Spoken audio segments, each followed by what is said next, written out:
Well, here we are, Dave. So you have been listening to this show. You and I met a few years ago, and now you're on it, which means you had a liquidation event, Yes, I all in the did. middle of the shitstorm we've had over the last 12 to 18 months. And what did you say right before we jumped on? You said 12 months ago, what? Yeah, 12 months ago, I was wondering if my business would survive. And you had a very large exit at the end of last year. And we're going to do a two-part series here. And we're going to talk about your taking over the business, growing the business, and then getting to a real cool spot by the end of this. And then we'll talk about the actual growth of the more of the exit process and where you are today on part two.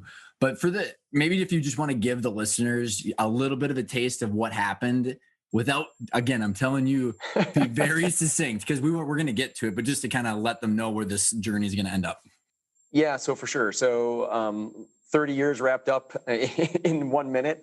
Ran the business for a lot of years, 28 years. COVID hit. My mom had a stroke. I visited my dad. The business was doing well. My dad said, "Hey, you should do what's best for you." Those kinds of things. In January of last year, COVID hits in, as we both know, everybody in the country knows, March, really, really heavy. I think my business is going to go in the toilet. In return, it goes the other way and it goes really crazy. And I had been talking to private equity for a couple of years just to keep a relationship. They were good people, still are good people. And a buddy of mine sold to them. And then I exited 12/31 of 2020. So, Easy and now I'm peasy, working for right? them. Yeah, it's that simple. Just take a few minutes, write that on a sheet of paper, and, Yeah, and you'll know. listen to the Intentional Growth podcast, and you will guarantee that. No, I'm just kidding. Yeah, yeah, exactly. So the reason that there's multiple reasons that I wanted to do a two-part series here. One is that I've gotten to know you over the last couple of years. You've become a friend, and I've watched what's been going on. You've participated in some of the stuff we've done, and your first part too. Dave, I don't know if you've listened to some of the episodes where we kind of just jump in with some of these interviews, and it's like, oh, they just made it rain, and then they just sell. It's like the first part of your journey is super interesting. There's a lot of battle scars that you got from it. So let's take us back, man. Like how did it start, and how did you get involved in the business? Yeah, so it's pretty interesting. So I actually graduated from college in December of 1991, which was in the middle of a recession. I was trying to find a job. I was lucky enough to have a wife and a child at the time, and I was trying to figure things out. I actually ended up going to work for my father, who owned an industrial distribution company here in the Twin Cities. And I just needed a job. I mean, and pretty simple. And he brought me in. He could afford to have me. I know now he wanted to have some more time out of the office. And I was a trusted employee that he could trust to run it. I knew nothing about business. I had a chemistry degree, but I grew up in an entrepreneurial house. So I had that going for me. And then that summer, the business that I just sold, basically that summer, United States Gypsum was going out of business, was bought by a PE firm, and they needed to get this one part out, which was called Epoxical. And it was an epoxy company they needed to get out that summer. A buddy of my dad's called and said, "Hey, Pete, I think you can buy this company if you want, and as long as you'll move it." So we fly to middle of Ohio. My dad says, "Here you go. We're going to move this out of Minnesota. Can you help coordinate this?" And I had no idea what I was doing. So that's an understatement probably, but I was enthusiastic. So what the hell? I just let it rip. And then things happened really quick from there. So we brought it back. We had people making our product for us in 92 and 93. In that time frame, we lost a couple products because we couldn't get them anymore due to regulations and some other things. So what were the products, Dave? Yeah, so these are epoxy products. So originally it was for tooling and pattern making, which almost doesn't even exist today. But at the time, that was used a lot in foundry applications, and it was used in automotive applications that were basically to make a mold so you can make a lot of parts off of it. Mm-hmm. So if you want to make a part 10 times, you'd make one mold and pull 10 of these parts off. And as the journey goes, I met a wonderful woman who actually, unfortunately, just passed away. Her name's Ann Jackson. She was our first national sales manager. She came to us out of a large corporation, super enthusiastic, and said, I think you need to make parts. So we want to not just have these molds that are like you build it once and then it lasts for 10 years. We want to make all the parts that come out of those molds. So that was in 94. That changed a lot. We had another brand come out. In the meantime, like I'm learning business, and my dad was. You're in your late or early 20s too, right? Yeah, I'm 20. Yeah, I was 21 when I graduated from college, so I was 22 basically in 92.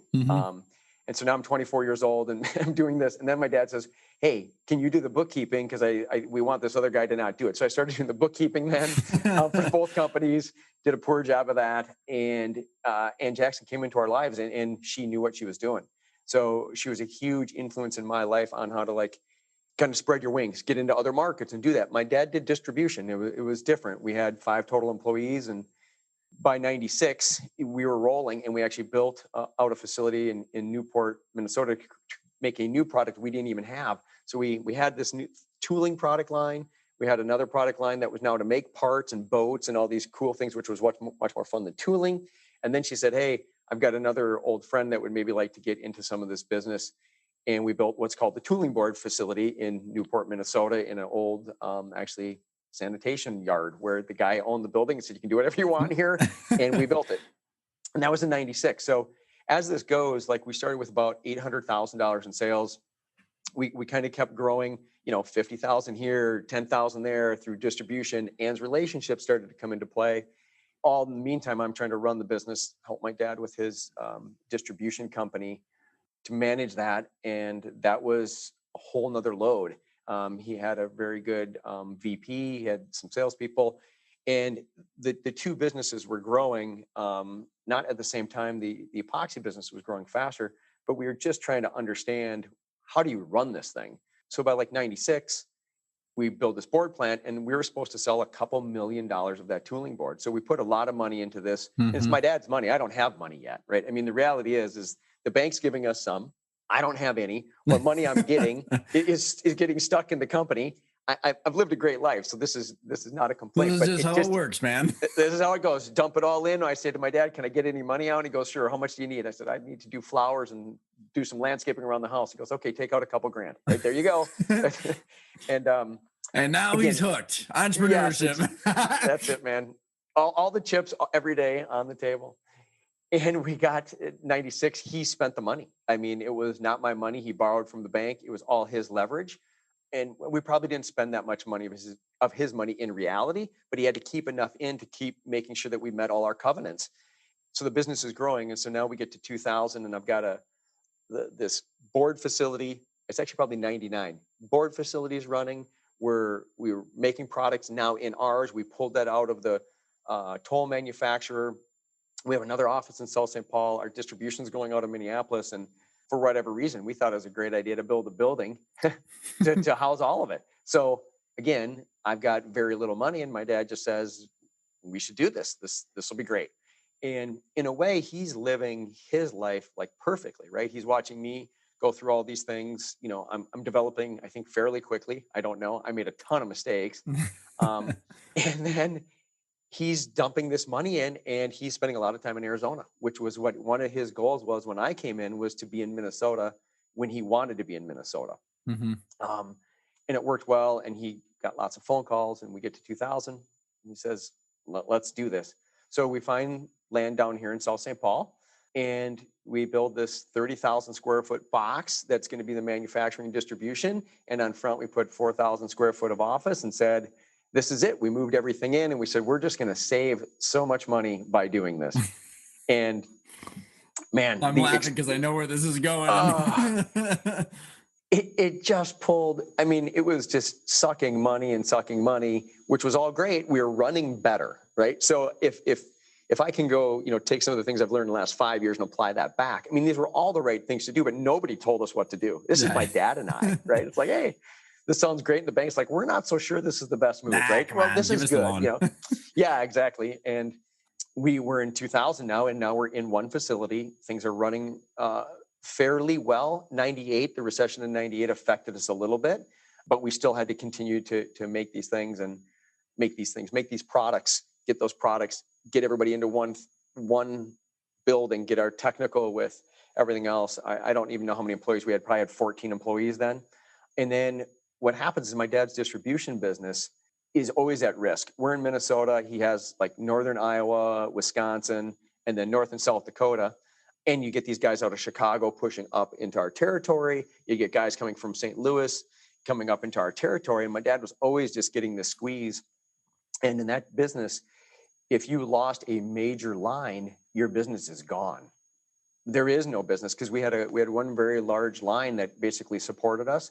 We were fortunate enough to And this sell is to people just like, distribution still, right? So you're getting it from yeah, someone, and yep. your clients are the automotive manufacturers, and These clients are more like paint and coatings okay, people, like 3M, HB Fuller, small paint yep, companies, Hirschfields around town.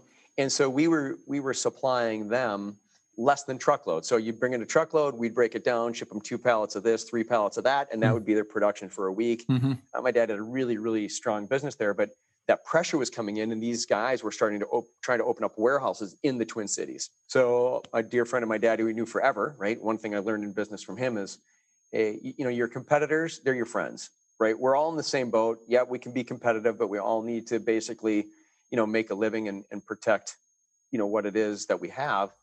And he basically gets a call, and one of our large suppliers basically said, Pete, you should really consider talking to this guy, because I think you probably need to make a move one way or the other. You need to probably expand or shrink.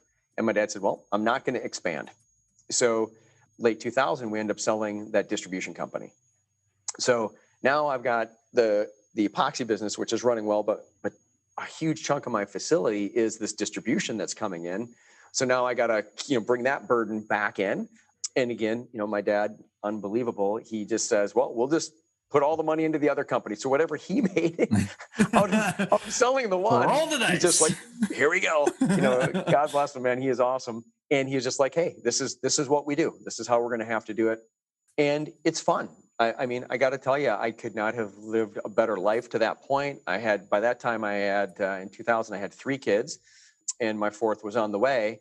And then we're so fortunate to have 9/11, right? So business is humping along. We're doing just fine. All of a sudden 9/11 hits. And this is a story that is just almost unbelievable considering what we went through the past 18 months. 9/11 hits, and it's October something, mid-October. The bank's coming out, which is just fine. And they walk in and they say to me, yeah, I said, come on in and sit down in my office. And how's it going? Good. And she says, we're pulling your notes. Oh, thanks for the partnership. Yeah. Thank you. Yep. And gosh, I mean, I got to tell you, it shook me, and it shook my dad. My dad was, what was it, been 60? Yeah, 60 at the time. He's been through a lot of business, a lot of stuff. And I said, holy crap, it's 9/11. We don't even know what's happening. And a couple things happened there.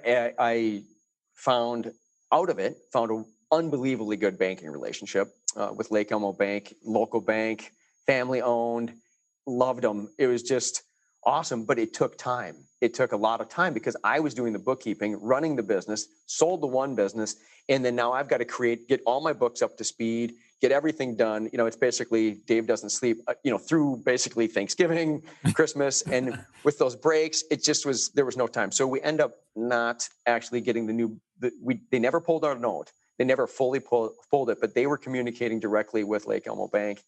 And so they were at least giving you a little bit of grace, because I never heard this part of the story. I know I was jumping when I was laughing. I was jumping to where I know it ends as it relates to the building, but I didn't know that the bank had pulled your note. So was the current bank just working with Lake Elmo to just get your loans over to them at some point then?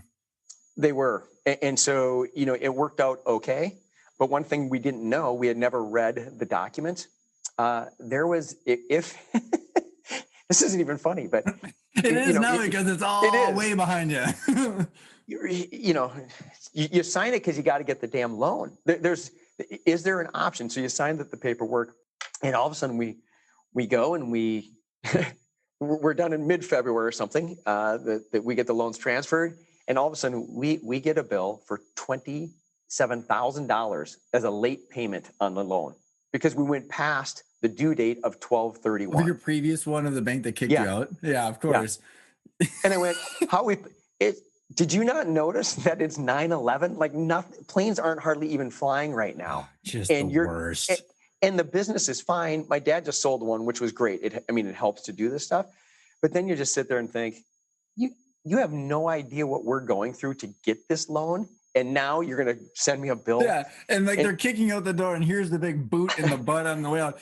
Dave, I don't know if I ever told you that after we sold and the contentious relationship we had with our bank, and my God, After pretty much that same scenario that you had with us, after we sold, the bank actually said, "Hey, do you want to take your money and put it back into our bank for deposits?" Like, are you out of your mind? Oh gosh, It doesn't, yeah, again, looking back, understanding the situation, the bank saw us as a huge risk. had to I, do I, it. I mean, Yep. they had to, so that, I'm the first note they pulled. Obviously, in my perspective today, I can look back and say they probably pulled the wrong note. I'm sure somebody else did worse than me. That's Here I since am. Yes. yeah, since 2001. But Uh, yeah, so that all goes down, and that kind of, I don't know, that hardens me a little bit. Like all these events that go along, it just hardens you to like, nobody really gives a shit. Like they really don't care. They tell you they care, and you're sitting, and then the next banking relationship with Lake Elmo, like they did care. They helped me to, get stuff done. They would look over documents. I mean, they were there to help. The fees were significantly smaller. Everything is awesome. just, it's unbelievable. So that relationship still hasn't ended because I still own my two buildings. They still hold the notes on my two buildings. So that one didn't When even you end. moved everything over to Lake Elmo, Dave, did you have to like because your dad still owns 100% equity at this point? No, no, no. He had done some. He was doing estate planning. So I was Okay. now probably a 50% shareholder at that point. Yeah. Okay, and then, was that done through gifting or through some distributions that then you used to buy part of the business, or how'd that work? Yeah, mostly gifting. So to make this really complicated, the gifting, the way it worked, my brother was going to, he's an orthopedic surgeon. So he was going to school. So my dad was helping him with his stuff in his life and in return gifting me Yep, makes portions sense. of the stock for the investment. So my investment here was part of his gifting to me. And the gift came with a personal guarantee. Yes, it did. And oh my God, these stories, man. Yeah, So your brother got his schooling paid for it, and you got a shitload of risk. I did. And Jenny, my wife, when we went to go do the building, I said, honey, you have to come. You have to sign documents. And she looks at me and goes, why do I have to sign anything? You guys are taking our stuff. I said, because if you leave me, you're paying. And she's like, what? I can't believe I have to sign this. We didn't need a Oh, prenup, Jenny. We got yeah, personal guarantees. you're tied in. So yeah, so it's interesting, right? So now at that point, I am a shareholder. I still have very little assets. I did, my dad would let me pull money out because he knew I didn't necessarily need it, but life improvements. I built a new house and did some of those things in like '98, and just had some real life improvements. Again, that's what the business gave me. It gave me some time to be with my kids, gave me a whole bunch of things I would never turn back, along with personal guarantees and stress and sleepless weekends or whatever it might be. But there was a lot of benefits that came out of those years. And I do remember after the note was pulled, me trying to make mortgage payments on my house, and with business being a little bit slow, it was tough. Like I talked to my wife, I said, we simply may just have to sell our house because I don't know how long this is going to last. And I think, words of wisdom, like it looks so easy to look back in the last year and say, hey, of course, COVID's basically done and we're all vaccinated. But like when you're in the front end of that deal, you just don't know. You And, know, and, and Let me interject here, Dave, because you just hit something that I like. I find such an intriguing topic that when you go back and you think about this stuff, the outcome, it's the hindsight bias. It's the hindsight bias in the 2020. But like when you can never even acknowledging like that's the thing is one thing, but going back and it's so difficult to go to unlearn what's impossible to unlearn things. So you don't realize the level of uncertainty that you're facing with those decisions, right? You truly have no idea how what decision you make could like even the anxiety that comes with it. yeah, I'm in the next story, right? Next thing we'll get into me talking to Chris Yonker a lot about these traumatic experiences that, like I call it, hardening you. Sometimes you just don't feel, or you don't know where feelings come from because you've buried some of this stuff so deep into like I cannot react to that. But I remember certain things and telling Jenny, and my wife's like, well, I can go get a job if this is what we have to do. I'll go get a job. And I'm thinking, man, we got 4 freaking kids. Like now I got to pay. And my dad the whole time, he's just like, it's all going to be fine. I'm like, it's not fine, man. Smoking like a true entrepreneur. Yeah, like, It's all gonna be fine. and he was in a better financial situation than me, right? I mean, he needed the money that was in the company, but he could see that the money in the company, even we weren't going to liquidate. He knew that. I just maybe had to shrink a whole bunch of stuff down. We let some employees go. I mean, it's the whole routine, right?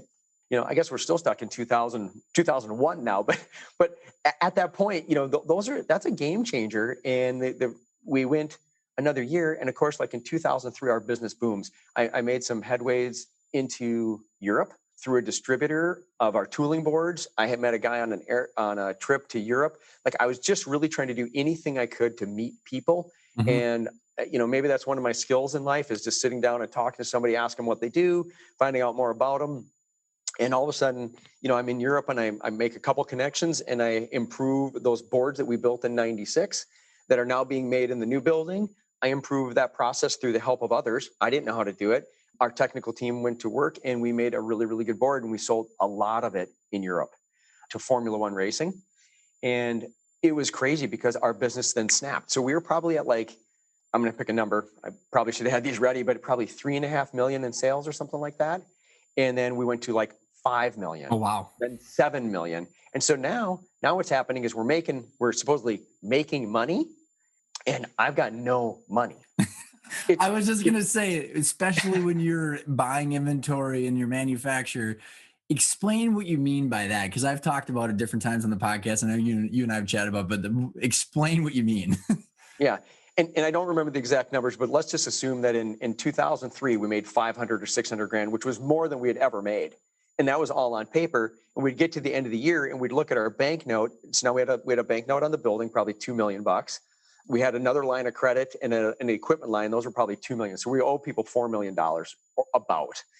We get to the end of the year, and it says on paper, right? Dave, naive, I'm probably 32 at the time. I look at this and go, holy crap, look at this. I get this percentage of this. This is awesome. And I said to my dad, like, what are we going to do with the money? And again, I kind of knew, but I really didn't. And he said, we get to do nothing with it. So we'll borrow money to pay our taxes. Because right now, if you look, we don't have room on our line of credit to basically distribute any of that money. And I went, well, this doesn't sound so great. And he said, but you got a fantastic Isn't business. it crazy, Dave? Like, Yeah. this is like, it's so like, the reason I am laughing is it's like weird. Like, you laugh because it's so crazy. Like, and I dealt with It the is. same thing, and you're like, well, what am I doing this for? Yeah. And I would tell you too, like, we know, right? We have the benefit of running a lot of very good expenses through our business to benefit us, right? Company cars, some of these things, taking trips, we'd go on a trip for business, we'd stay. It was paid for. Like, all these things would be our wonderful advantages we have. That's really hard to put on paper, right? You taught me how to put it on paper, right? That we would do it on a sheet of paper. My dad and I were looking at it, that looks about right. Are we fair? We're square. We're good. And we'd kind of move on. Yeah. But in these years, I'm trying to expand, well, I guess what I'm trying to do is live my life with 4 kids, pay for everything that they're demanding, right? Not that I need and want to supply them with, family vacations, doing these things. So, we roll that way for a couple years. And now that I know this, like, back then, I didn't understand EBITDA at all. Like, I just looked at the profit. I'm sure EBITDA was huge. I just didn't think we weren't making any money because everything was getting depreciated. And I just wasn't well educated, man. I just didn't know. I did the books, but I didn't understand bookkeeping. But so, this is such a common situation, Dave. I mean, like, even like I think about Mike McAllowitz, the Profit First. I mean, he's so popular because people don't know this. And like, Yeah. his story of, like, you get to the end of the year, you talk to your CPA, and like, yeah, you made a bunch of money. Like, where's the cash? And why do I have to borrow money to pay my taxes? Like, so it's on paper, but like, what does that mean to me? Yeah. And it is funny now looking back, and it's going to repeat itself forever. This is just what's going to happen to millions of entrepreneurs every single year. And they need to be more informed, right? Which is where we end the story. But dump the money in. 2005, now we're booming. We're probably at 8 million, and we're cruising. And then 2006, it's a crazy story. I could probably shed a lot of tears over this one, but in 2006, October 11th, my plant burnt to the ground. Employee 30,000 error. foot building with all 30,000 square foot box, national news, helicopters were flying around. They were tracking the smoke out of our building on KSTP. They turned the traffic cameras on our building. I shut down schools in Woodbury. I shut down because the wind was out of the north. I mean, it was a nightmare. And another one of those moments, which, we can I don't know that I can laugh about it too much. It's interesting, but I remember walking out of the building and watching it burn. I mean, there were flames coming out the top of the box. And you can, if somebody wants to find it, I think you can Google epoxical fire. Some guy's out there with this, a video recorder. I don't think it was on his phone, a video recorder, and then he uploaded it. Shoot me the link and then we'll add it to the show notes for the listeners. Okay, I'll do it. And so I walk out of the building, go over to the neighbors, right?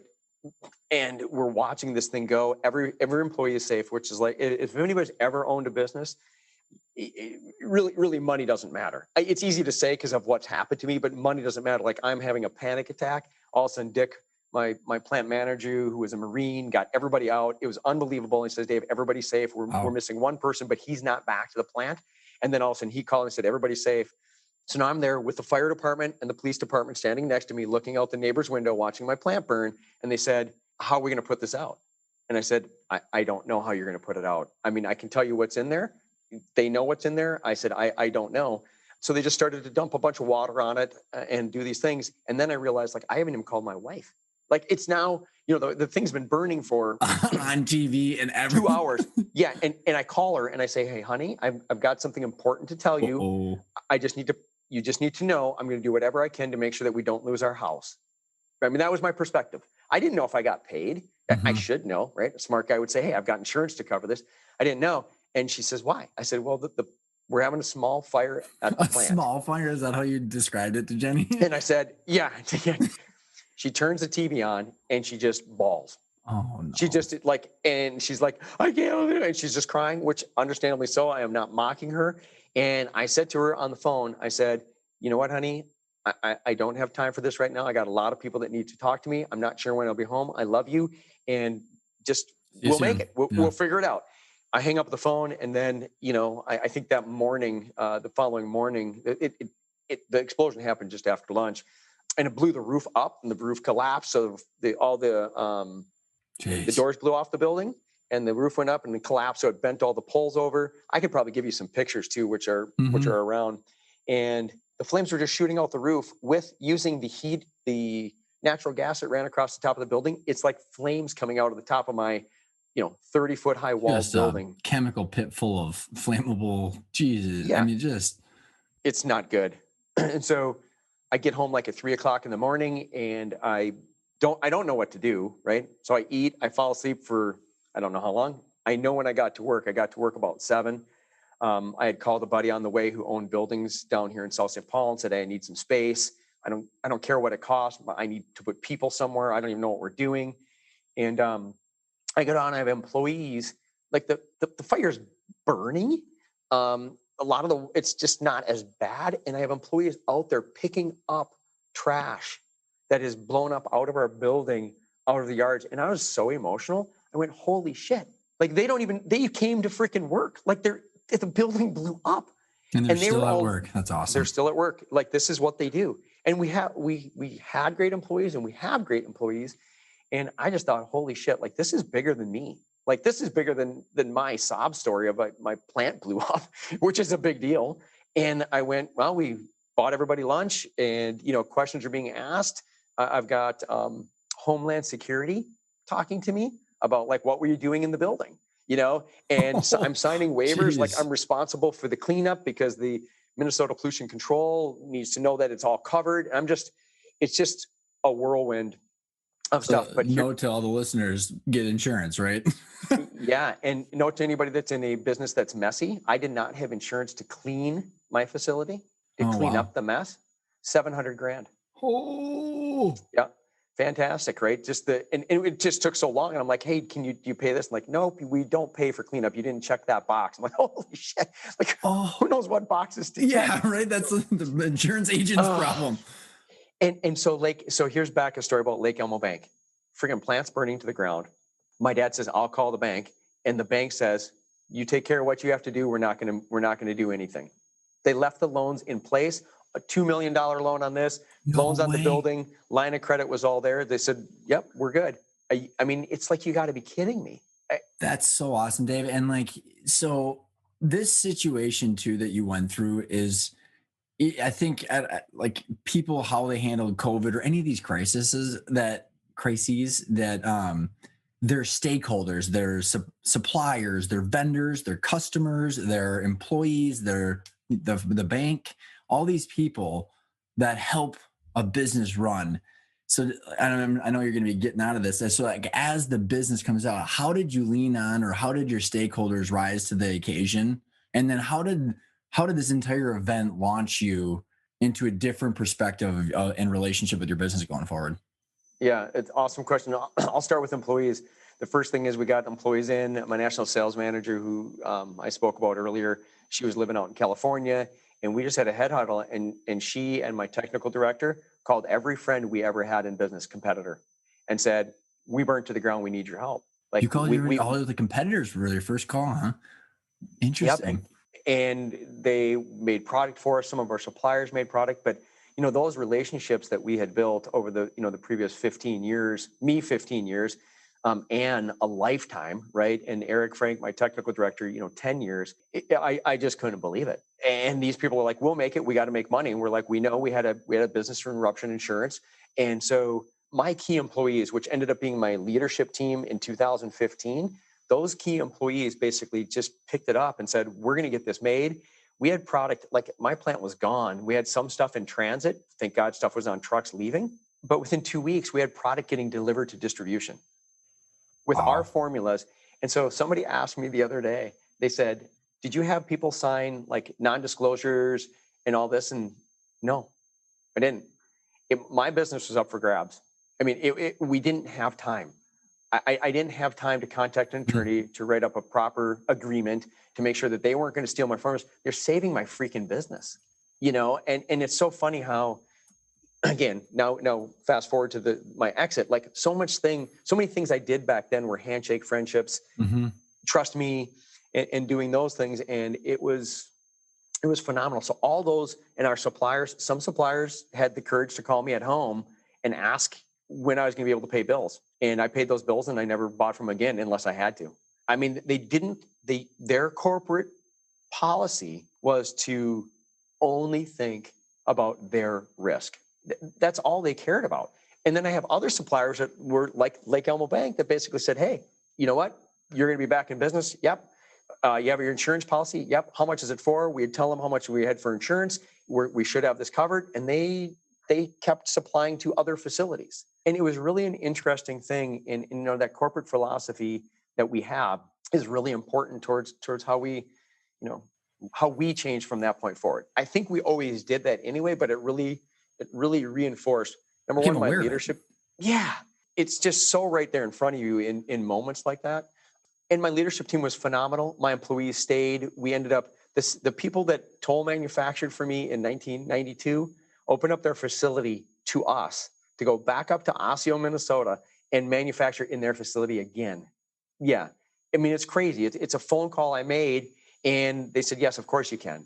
And that really shaped I don't know, man. Like Well, I was, and I want to, like, maybe I can help you articulate this or put a pin in it for the next part too, because in the intentional growth training we talk about the stakeholders exercise and your drivers, and a oh lot of yeah, people are like, "Oh, I only think about my key employees," and like after I read the book Conscious Capitalism, and Whole Foods essentially had a kind of a similar situation where like they essentially went almost under, and then all the people, the stakeholders, the community, the employees, the vendors, all that stuff stepped up and helped them, which kind of helped them kind of think about that model. But what you just said is like people don't think of how many people it takes. And your trust that you had built in the rapport, it was social capital, right? I mean, you it was. tapped into your relationships and you called in, and it worked, man. I mean, like people can't underestimate that. No, and so we're back in our building in a year. That's crazy. Yeah, it was nuts, and we had a grand opening party. I drank a little bit too much, and opening party, and but some of those key people, we flew them in, to help us, right? Or we flew in the people that helped us, and they were there, and we had a huge celebration, and it That's was awesome. it was phenomenal. And I think what I'm going to say this, and believe me, I want to squeeze interest rates as low as I can on my bank all the time. But if you said to me, "Does a 0.25% matter on my interest rate?" The answer is no. but we don't understand. Like at the time, we're not thinking about any of that. Like if somebody would have said to me, hey, this bank is going to save you 0.25%, and as soon as something bad happens nationally, not even with your business, they're going to yank your note or pay this guy an extra 0.25%. And I'm not even saying like Elmo Bank was a 0.25% higher. They're probably the same damn rate, but we sometimes we need people to do that on our behalf to make sure we're getting the best deal. But really, when you're trying to do these business with big ideas, right, big growth plans, all this fun stuff, you kind of got to let go of some of that nitty gritty, because I think you get buried in it. And what you and I have talked about, Dave, is it's the 0.25% is the solving for annual income, solving for the net income and your take home versus what are the stakeholders and the strategies and the people that I need to get me to the long-term value growth. And like, and it's super difficult to judge like whether the bank, because on that stakeholder exercise in the training, people are like, my bank, why would they ever be a stakeholder? I'm like, because they, 90% of the people just, it's like a necessary thing. But like a true partner of a bank can truly make or break your business, like you just said. It's so important. They did, and they made it. They made it survive that time frame. My customers made it survive. I sold off 2 businesses in the process, which is probably a whole nother hour podcast, under duress, and what I had to do, and how I was trying to build a plan in England to put pressure, because they came to walk through my facility. These people that were going to buy part of my company or that division, they thought I was hosed. They thought I was gone. And again, Lake Elmo Bank I said, I think I need to open a facility in the middle of England. And they went, okay. That's awesome, man. Right. And so the plant burns to the ground in October. This is me telling them that in November, right? You got to be kidding me. Plant burns to the ground, can't pay my bills, and I want a new plant. and I need to, and now the good news is we're getting insurance money in. So we may have paid them off at that point, or we're paying things down, because it was an $8.5 million loss. And another lesson, which please nobody should ever do this. Like I didn't know what the insurance company would do. People told me hire an attorney, but I read the entire insurance policy front to back, and I tabbed and highlighted everything that I thought we should get paid for. So when the guy came in, we sat down and said, here's everything I think you should get paid for. It looks like it's like $8.5 million. He's like, wow, did you really read this? I said, I did, because I didn't want to pay an attorney some percentage to get something when I think I'm going to max out the policy. So these things are happening, right? It's all happening. And then I put the pressure on, and this company, which is a great company, bought that tooling board division from me. There's a whole nother story about that, because that went south and then back up and everything else. But we get through it. And what happens is our building is rebuilt in 2007, September, right before a year is up. And we have, in essence, we would have probably been at a running rate of about $11 million when we burnt. That's probably about where we were at. And when we got back, we had $4.5 million left of sales. Same overhead. I was committed to not firing any key employees. Clearly, there's some employees that couldn't come back because we just didn't have the labor for them to do. But all my main people were there. And I sat down with my dad, obviously through everything, and said, hey, we're supposed to get this money in every single year now. I think the best thing to do is keep my staff, and let's see what we can do. So I'm paying all these high-paid employees, reasonably high-paid. I'm taking the money out of what I'm getting from the sale of the business to then support this. I don't know what it is. It's my team to go forward, hoping that something. It's just a team. It's super easy, right? So this is 2007, no big deal. We're like, hey, everything's great. Dumping, $500,000 back into the company every year. And then let's roll to what would it be, like October of 2008? Stock market crashes. So I've now been in business for 1 year. The stock market crashes. One of our largest industries at that time was the marine industry, basically gone. So now I'm really thinking this is a problem. Right now, we really have a problem. What's the problem? Being an entrepreneur in general, or just like oh my gosh, man. Yeah, rebuilding the building looks brilliant. I mean, we really did a good job. The guy that helped me was another story. The guy that built the building in 2000 worked for this construction company. He saw my building burn to the ground, and he called me and said, Dave, I no longer work there, but I consult. If you would like, I can come help you. And he actually was from California and did repair on buildings that had earthquakes happen to them. Oh, interesting. So he came in and like, yeah, I can fix this. Things This is are no just big still deal. smoldering. I got it. Yeah, like whatever. So, I mean, all these relationships, but we go back in and then now it's 2008 and here we go, right? Now there is no economy. It's basically gone. So, you know what I did? And this is probably not the best thing to do. I basically tried to not go to work.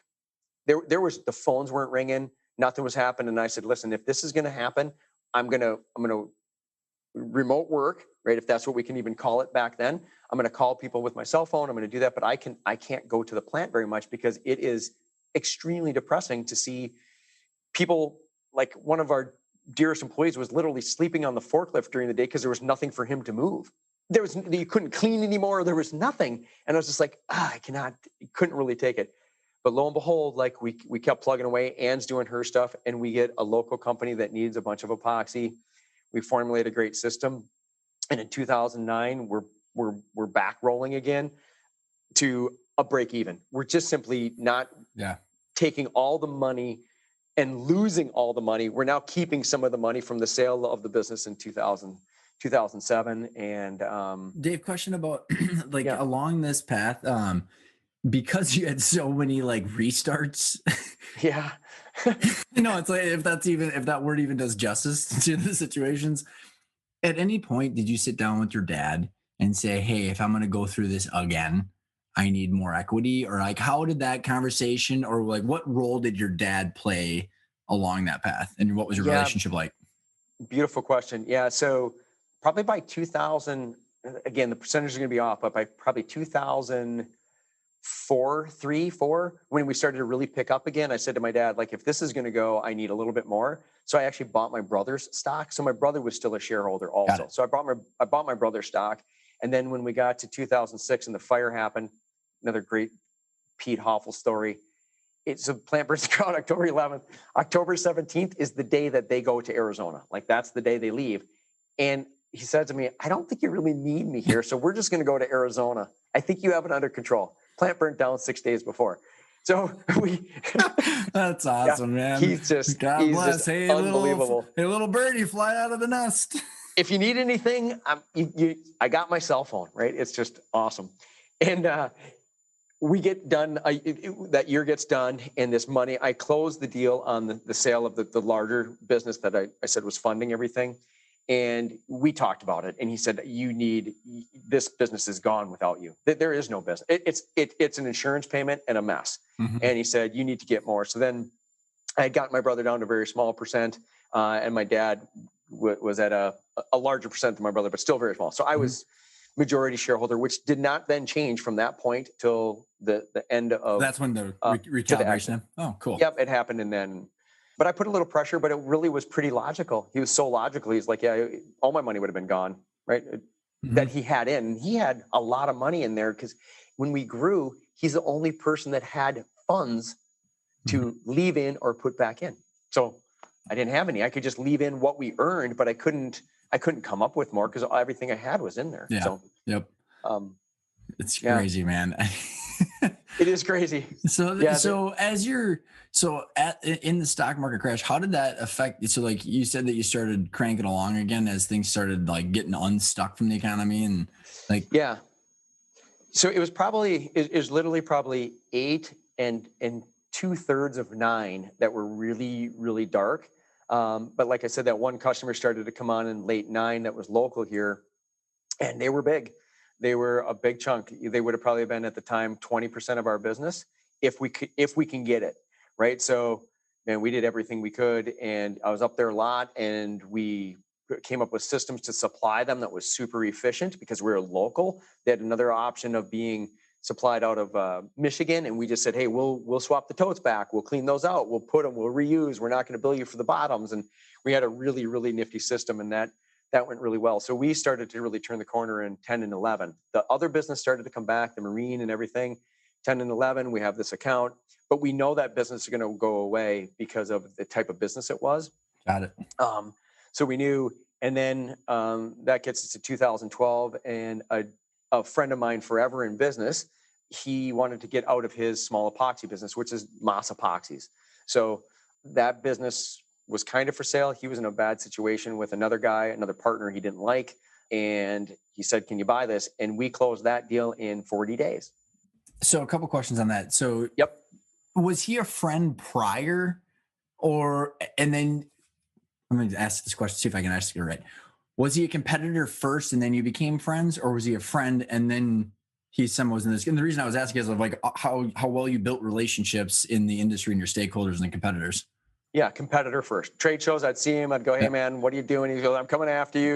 We'd talk and BS and do all that. And I'm like, yeah, come get me. We got your stuff coming too. Really, friendly competitors. And, well, I guess that's friendly with all my competitors. I mean, that's just the way I handle it. It's not that I wouldn't try to beat them out of accounts. It's just, hey, we're all trying to do the same thing. So he had known me, and we had tried to kind of put a deal together years before, because he was not a manufacturer. He's really a marketing guy, really, really good at it. Oh, interesting. And he said, you should do this for me. And we were so busy. I think it must have been like 5 or 6. We were so busy, we couldn't have put anything else in our plant. And then it went like 7 years later, and he knew I was back. And do you have room? Kind of. I now had a renter in my building. I didn't even need the whole building. And we got the deal done really quick. And this goes back to brilliance of EBITDA, or not understanding business at all and doing a deal. That's me. And hey man, I'm going to give you some solid credit, because I've interviewed a couple of people. One person, I won't even name it because it's so ridiculous. They sold their business twice, and on the show, they still didn't know what EBITDA meant. Yeah. I was like, hey, good for you. Yeah. So I didn't know. I looked at his books, and he sent me his sales, and I said, well, hey, if we made this here, a general formula, I said, if I made it here, hell, I can get this kind of gross margin. That replaces this huge customer I'm losing, right? Because I knew this customer was going to go away. So I was like, I got to buy somebody to make up this gross margin, or I got to fire people. So I paid him not what he asked, but close enough that he was happy and I was happy. And we had an add back and some clawbacks and all these wonderful things, which my attorney did a great job of. And I brought it in, and we started to run it. And I think the one thing that I know most about me is I'm kind of never satisfied. Like, I mean, we brought it in. My team knew we need to improve this. We always went out with like, we got to make this better. Is this really the best way? Okay, we need more money. Call the bank. We need $100,000 for an equipment line, right? We got to get this going faster. This isn't fast enough. Seems like a complete waste of time. He was happy doing it because he was making his money, but it wasn't the right way to run it. And then now this gets us kind of almost to modern time now, right? So we're in 2012. My business didn't really change any more real add-ins since 2012, except for a very small one. But now we started to really click. We had this retail division going. We had this industrial division going. We were getting the benefits of lower pricing because of all this industrial business we had, to have our prices be even lower than we thought they were going to be for the retail side. But we had go ahead. Well, I was just saying, sorry, I didn't interrupt your chain of thought. Do a refresher for the listeners of who your customers, so because the business has morphed a little bit, right? So you got epoxy. When you say retail, industrial, like who's buying your stuff, and job shop or contract manufacturer, like kind of the setup behind the scenes. Sure. So when I say industrial, that's customers that would be buying more or less totes or drums of material. They could be doing anything from making a snowboard, water ski, downhill ski, boat, paddleboard, stand-up paddleboard, paddles. They could be doing any number of things that maybe be consumer orientated or composites industry related. So that business we just called industrial because they're buying such large quantities at a time. And what we would do there is we would go in and we'd say, Ryan, show me your process. We would see that process and say, hey, Dave, I got a double capacity. And we would go back to the drawing board and we'd reformulate for them. Or we'd say, hey, if you can add heat here, we can do this with a catalyst and we can speed that up. So you don't have to change anything other than add these things. So we brought a huge value add in like custom formulating or custom. Man. I don't, honestly, that's awesome. I never knew that. Yeah. And so, my chemistry background from college was paying off because I understood. I was going to say, the stars actually aligned 12 to 20 years later. Like, actually, I understand why I got that degree. Yeah. And so as that went, so then like what I call retail is like a consumer where we would produce 1,000 bottles. It would get shipped out to small distributors, mostly small retail places. And somebody come in and buy 1 gallon of A and a half gallon of B, and that would satisfy them maybe forever. And so one is based on like really us looking into their business and saying, how can we help you to run your business more effectively? The other is, here's a product that in the general market is needed, and trying to market that, which we had no experience really with. What we did have is one very, very big potential opportunity with a distributor who is fantastic. And we went into working with them to try to create some stuff. And we created a lot of momentum behind that consumer division because we understood chemistry.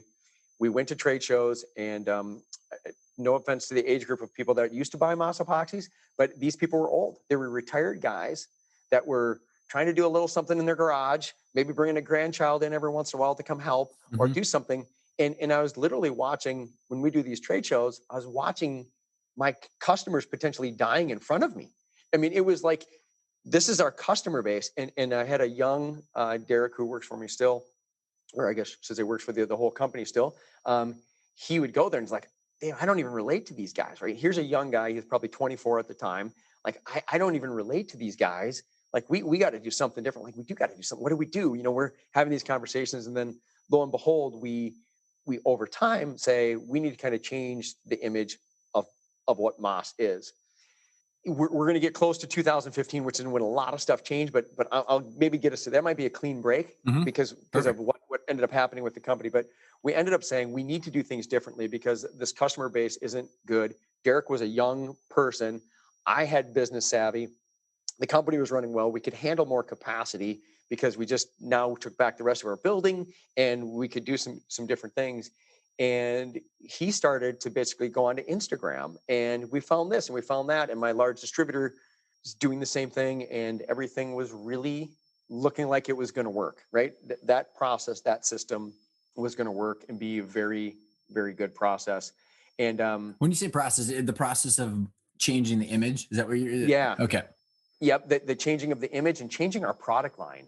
So adding products that were even easier to use, adding products that were, I don't know, user friendly. So our goal was then user friendly. Like, what's the easiest way to do this? And people started to understand what epoxies were. So we kind of, reined it all in and tried to look at, like, what does the consumer want that is bigger than what was these small home built marine things like canoes and kayaks. And because I know you're gonna be getting this stuff, and we got a handful more minutes if you want to just round us out to the 2015, because that's, like you said, it's gonna be a clean break for the next part of the story. Yep. But what I find interesting, Dave, and I don't know if it's your hustle, like your weird Gen X in between these generations, but like you have a dirty manufacturing company that is kicking out money, high growth, but you brought it to Instagram, man. Like, this is something where, like, when I go through our training, there's entrepreneurs that are in big groups, or like we're talking about this, and there's this mindset, like, oh, there's this complaint, like, you got to see the trends. And like, if you were to walk into your shop, you wouldn't be thinking that, like, wait, there's this beautiful Instagram page and all these awesome things going on. And it's just so intriguing to me. And also how you went from manufacturing and even in the online and the retail we can get into, but it proves, man, that if you're aware of the trends that are happening, there aren't really any excuses. No. And really, it's so easy, Ryan. You just got to listen. Like, Derek was telling me this, like, right. I have kids. So for those of you that will, figure this out, but I was 20 when I had my daughter. So, like, I was young. Like, I still feel like I'm 20. I mean, whatever. But my kids were doing Instagram, right? I had people in my life that could tell me what to do. They didn't know how to run the business, right? They wouldn't know how to go get money. They wouldn't know how to burn it down. They wouldn't know how to rebuild it, but they knew what those people, my customer was wanting, right? Or the customer we were trying to get was where they were going to find this. And I didn't understand it. So, man, I said, Instagram, this seems like the dumbest thing ever. Like, I'm going to sit on my freaking phone and flip through pictures and like stuff. Like, why am I liking this? Kids are going, you like it because it's your friend. And the more likes, and I'm like, okay, whatever. I'm not, it's just, and then I'm like, well, can we do this on Facebook? And of course, Dad, kids don't use Facebook. It's Snapchat. Come on, yeah, Dave. It's in TikTok, but those are the later years. But I really just had to listen to Derek, who would stand next to me at a trade show talking to a bunch of old guys, and he's like, I love doing this, but, like, these customers are not fun for me. I'm like, that's a clue, right? When the young people in your company aren't having fun at a trade show, other than when we go out to have drinks and we're with other people, like, that's if that's where you want to be there. But so true. I got to tell you one minute story. So I was sitting at a trade show. I was 22 years old, And I was sitting at this round table, and it was my dad and all of his competition at the, all the people that didn't compete with us geographically, Dave, and sitting there. And my dad's the youngest out of all these other guys and gals. And they're sitting there talking about the good old days, the good old days. Well, there's more margin and blah, blah, blah. And I look at my dad, I'm like, I'm the youngest person at this table by 40 years. And Brown Eyed Girl is playing because it's like the reception, and no one's dancing because they're all 70 years old. I'm like, copiers are not technology anymore, man. It was just like, but I give you so much credit because that industry is still struggling with this kind of stuff. And you listened, and it takes, you have to reduce the ego, man, to actually pay attention. Yeah. And so here, I guess for me too, I love learning things. My kids would tell you when I'm relaxing at night, I'm like trying to figure out what a ceramic coating is for the car that I can apply to my car. Right. It just never, this information that my brain needs to be, I don't know, happy is just, it's a lot. And I don't like doing something without understanding it. So some of that nature in me drove me to be sincerely interested in what Derek was telling me. And I mean, if he was in here, he'd say, yeah, David, I would say, I don't understand it. Like, I don't understand why somebody would want to do that. Is that really right? And I'd look at the picture, and he'd say, I want to post this. And I'd say, okay, that sounds fine. My daughter came in, and she, tried to get us on Pinterest, right? She was trying to get things organized and that's younger people, right? Only 20 years younger than me. So some people might have a larger gap between them and their children, but you have younger employees though, younger and older. And I mean, like, oh yeah, there's so much value in the cross-generational ideas. Yeah. And they, every once in a while they joke, and they would say to me, hey, Grandpa, can you tell me another story about the good old days? And I tell something about like the fire, and they'd be like, well, that's crazy that ever happened. I'm like, well, yeah, that's, that happened when I was 36. Right. And they're like, holy cow, I'm almost 30, but those stories build that culture, right? They build that trust between everybody. Like, I am by no means perfect. I mean, I can make any of us, right, that are in your podcast can make a list of the mistakes we made that just you'd look back and go, well, if I would have just put that in the stock market, I mean, it just is over and over. But when we get done, this is a part we want to share, right? I'm in the next part of my career, and these are the things that I want to share with people. And I've felt that way again for 5 years. I've really wanted to get people whatever's in my brain to them. They can deploy it hopefully for me, right? Take whatever I've told them, use that information and deploy it for me, but tell me how you did it, because I'm curious. I want to know how you did it, because it's exciting for me. It's exciting for me to see that in my people and have them rewarded. I do take credit for it, because I know a lot of leaders don't do what I did, but I also think a lot of the credit has to go to the people that trusted me enough to come into my office and tell me something maybe I didn't want to hear, or tell me I wasn't doing something right, or tell me, we need to spend more money. Like that.